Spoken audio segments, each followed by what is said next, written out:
Get ready to completely shift your perspective. This will be a captivating journey through uncharted history, as we unveil the incredible stories behind each previously unseen snapshot from the most bizarre photos from the Wild West. In the 19th century, people hunted bison so much that they almost disappeared. They were mostly hunted for their skins, but their meat was also useful. William T. Anderson, known as Bloody Bill, led Quantrill's raiders and was a deadly, well-known pro-Confederate fighter during the American Civil War. A poker game at John Doyle's ranch in Arizona, 1887-1889. Inside a bar at the Table Bluff Hotel and Saloon in Humboldt County, California, 1889. Building a new town, Anadarko Town Site, August 8, 1901. An auction is happening at the lumber company booth. Nearby are temporary bank buildings and the start of a lodging house. In 1902, on the Sherman Ranch in Genesee, Kansas, a cowboy stood on the open range, holding his lasso ready to use. He gazed beyond the herd of cattle, scanning the horizon where his fellow cowboys were waiting. The wide, open landscape set the stage for the hard work of rounding up the cattle, a typical scene of ranch life during that time. In Montana, cowboys are working to brand calves. They catch the young cattle and mark them with a heated iron. This branding shows who owns the calves and helps keep track of them. It's a tough job that requires teamwork and skill, and it's an important part of ranch life in the area. In 1878, Dodge City, Kansas was home to a large buffalo hide yard.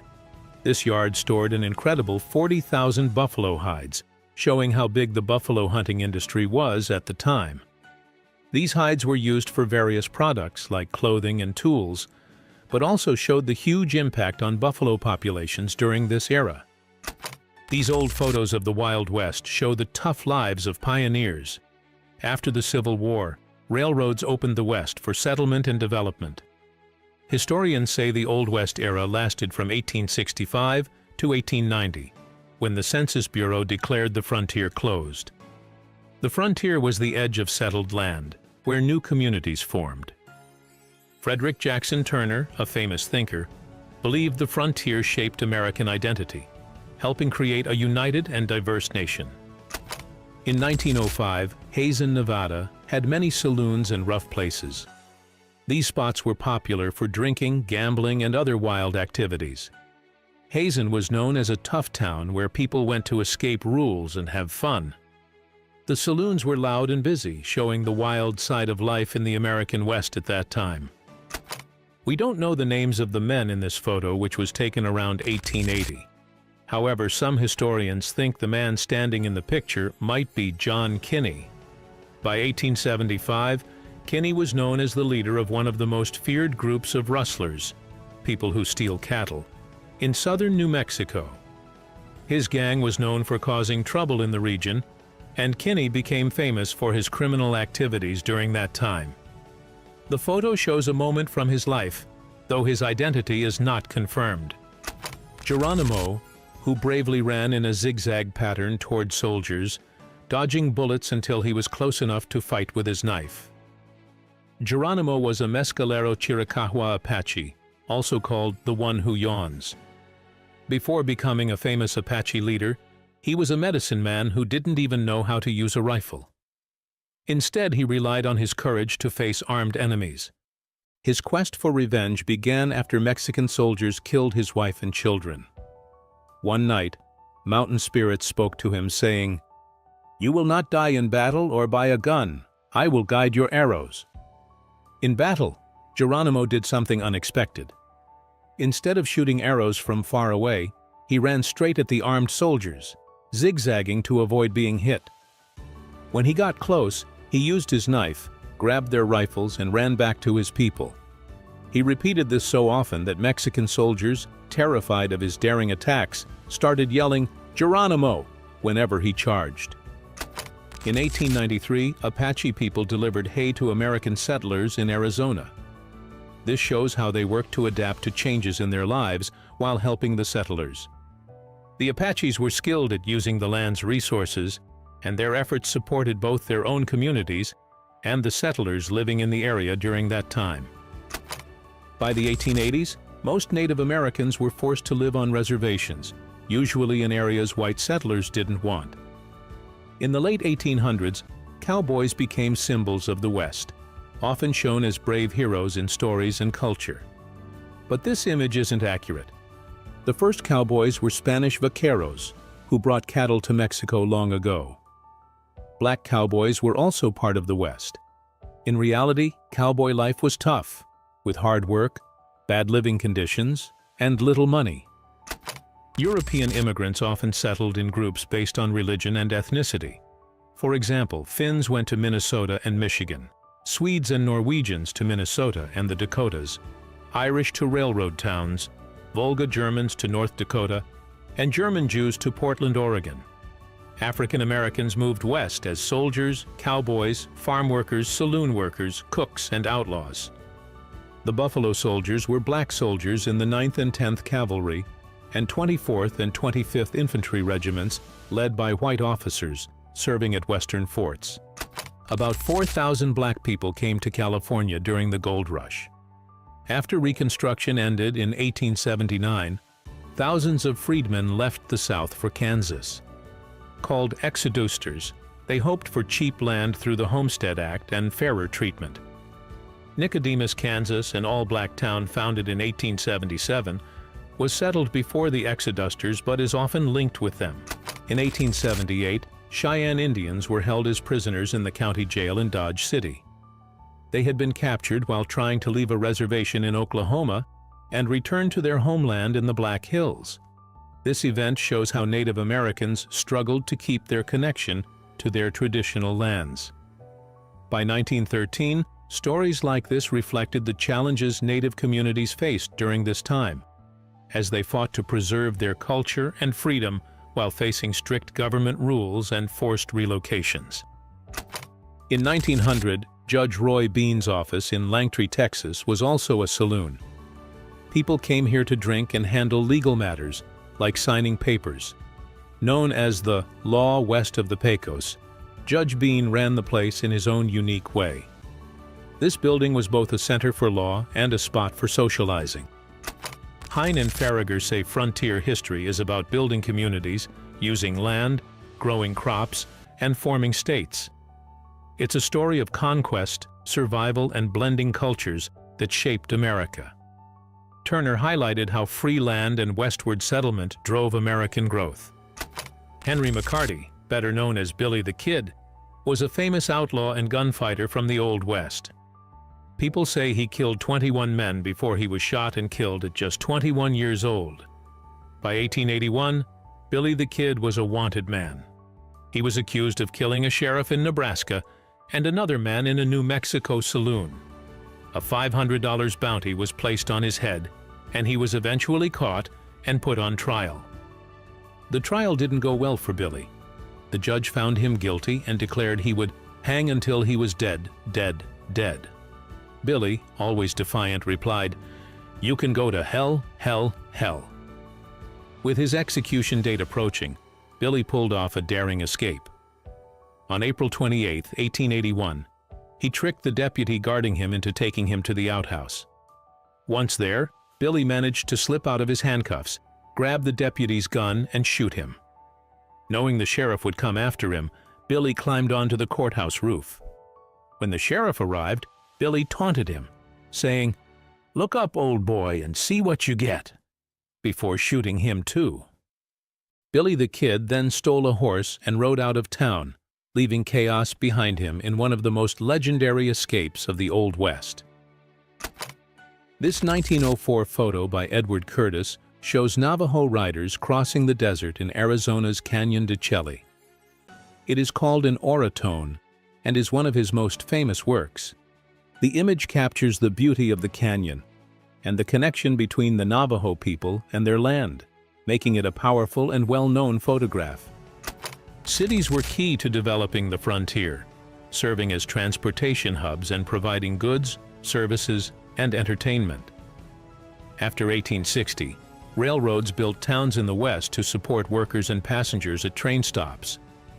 In the South and Texas, there were few big cities, so railroads didn't arrive until the 1880s. Once they did, cattle drives became shorter, as cattle were shipped by train. Passenger trains, however, often faced attacks from armed gangs. He killed a man over what? This fiery and fearless man took a life after just one insult. And that was only the beginning of the chaos. The story of Wild Bill Hickok started in 1861. At the time, he was working for the Pony Express in Nebraska. During a heated argument with a customer, Hickok pulled out his gun and killed a man for the first time. What set him off? The customer made fun of Hickok by calling him Duck Bill, poking fun at his pointy nose.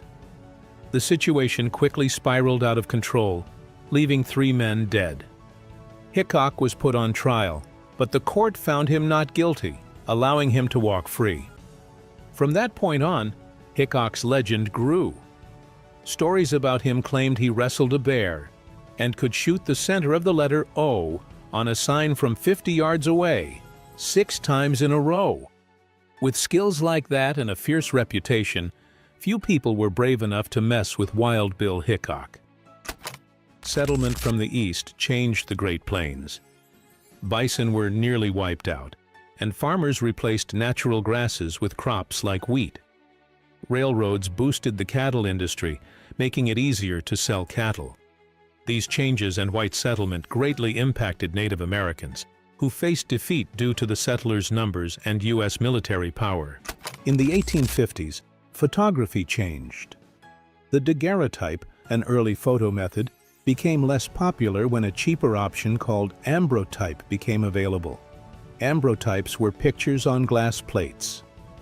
We don't know the name of the man in this ambrotype, but his photo is one of the most interesting portraits from the American West. He could have been a frontiersman, scout, ranger, or even a Pony Express rider. The photo gives us a glimpse of life in the West during that time, but his identity remains a mystery. Buffalo Bill Cody performed at Queen Victoria's Jubilee and brought hundreds of animals with him across the ocean.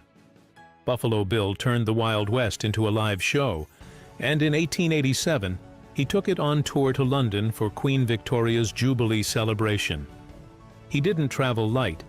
He brought over 200 people and animals, including 180 horses, 18 buffalo, 10 elk, 5 Texas steers, 4 donkeys, and 2 deer.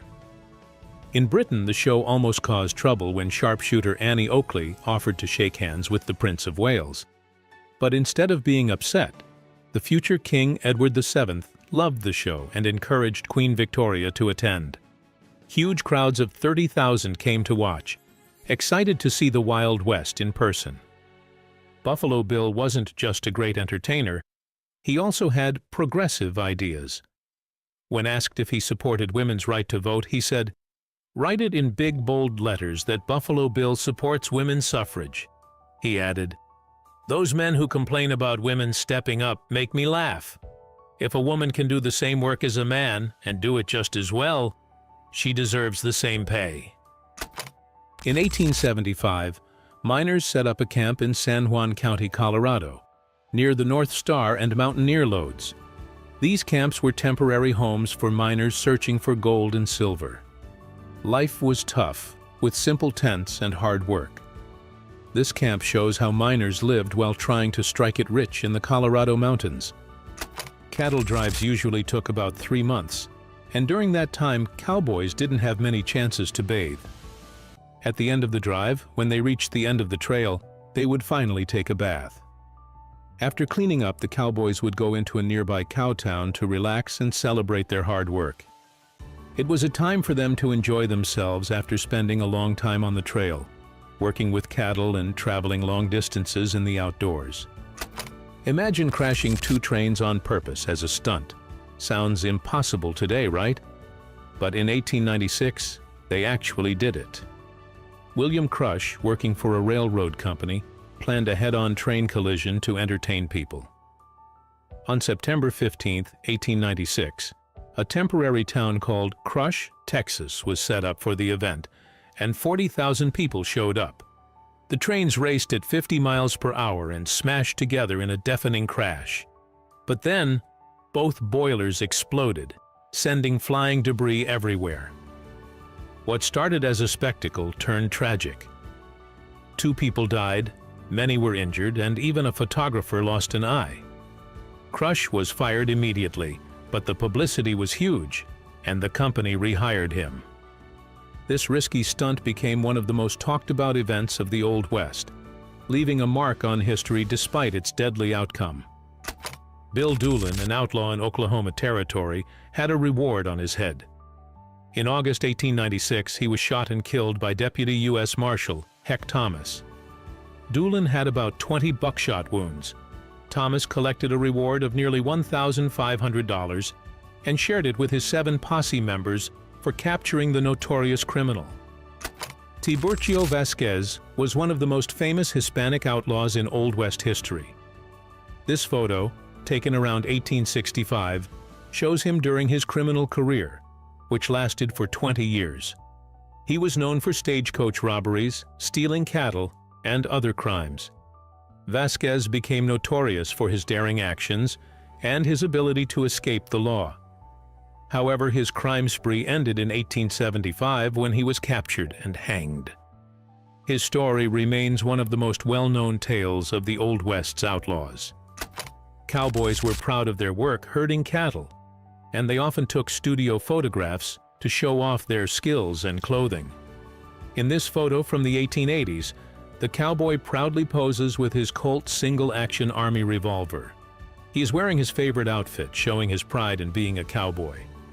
These photos were a way for cowboys to capture and share their image, often dressed in their best clothes and holding their favorite gear, like guns, to show their tough, rugged lifestyle. They were called the White Angels of the Wild West. Who were they? Medicine women, like the fictional Dr. Quinn, were real in the Wild West. With few doctors around, women stepped up and became pioneers in medicine. Bethenia Owens Adair went to medical school in Michigan in the 1870s and later moved to Oregon, where she hiked rough trails and crossed floods to treat patients. Mary Purvine, inspired by a woman doctor who treated her mother, became a doctor too. Once she braved a snowstorm and a flooded river to deliver a baby. The grateful parents named the baby after her, though Purvine joked the child was cross-eyed, mean, and her payment came years later, in weekly bushels of tomatoes. A gunfight that lasted only 30 seconds but ended in a bloodbath? The shootout at the OK Corral in 1881 is the most famous gunfight in Old West history. Movies like Tombstone and Wyatt Earp have made it legendary, often showing long dramatic battles. But in reality, it was over in just half a minute. In those 30 seconds, 30 shots were fired, 3 men were killed and 2 were wounded.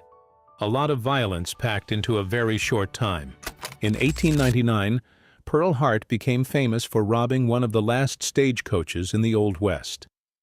Her story was written about in Cosmopolitan magazine, making her known across the country. She was arrested and sent to Yuma Territorial Prison in Arizona.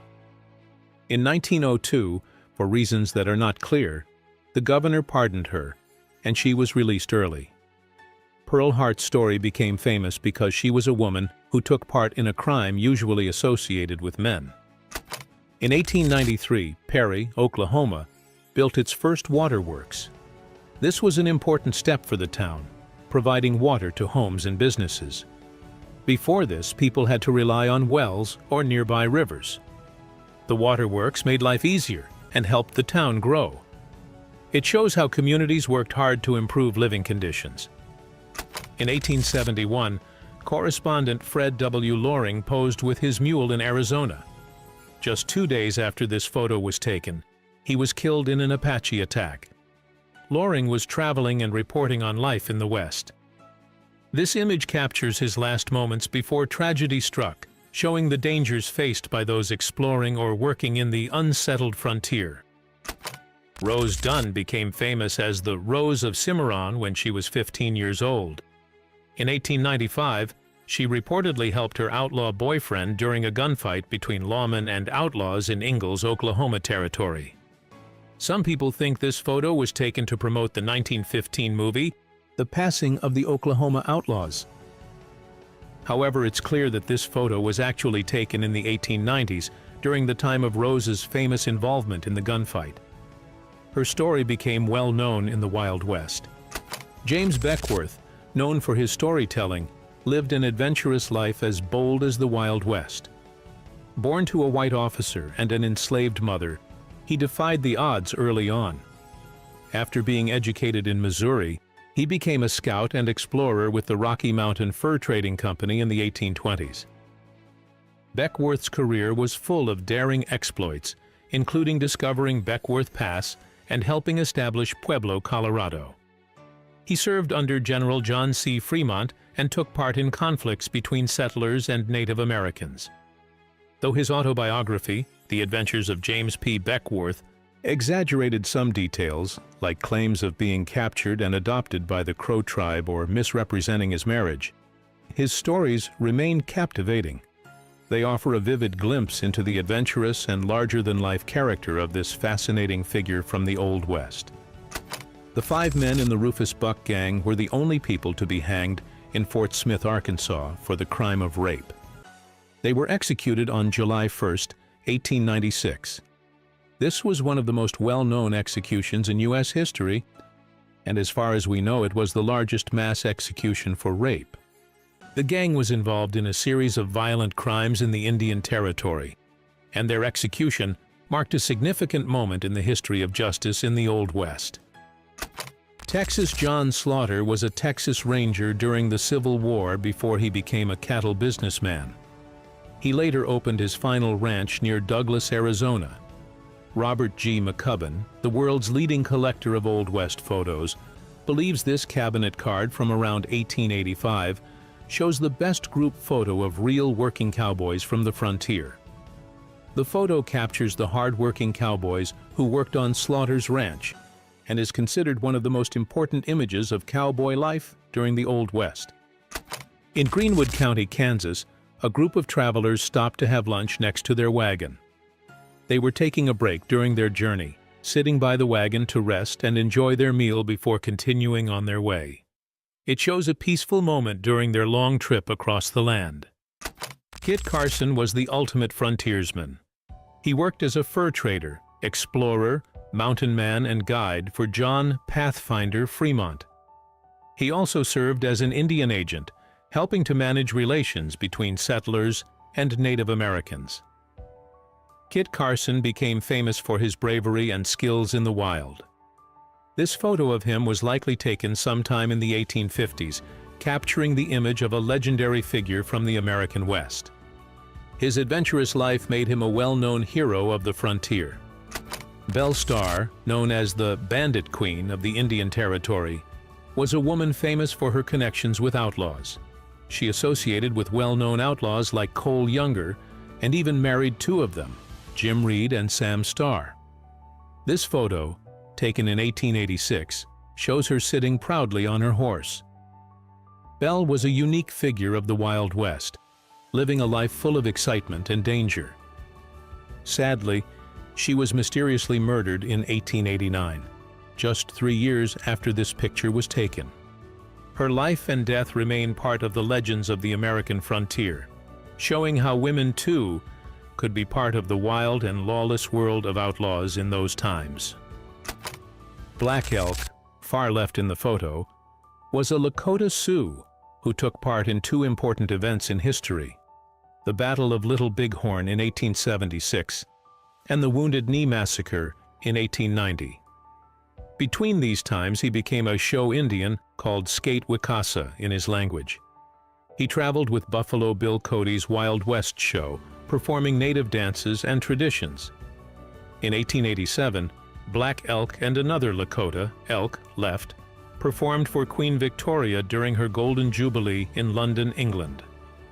This experience was part of their tour with the Wild West show, which shared Native American culture with people around the world, though it often presented a romanticized and simplified version of their lives.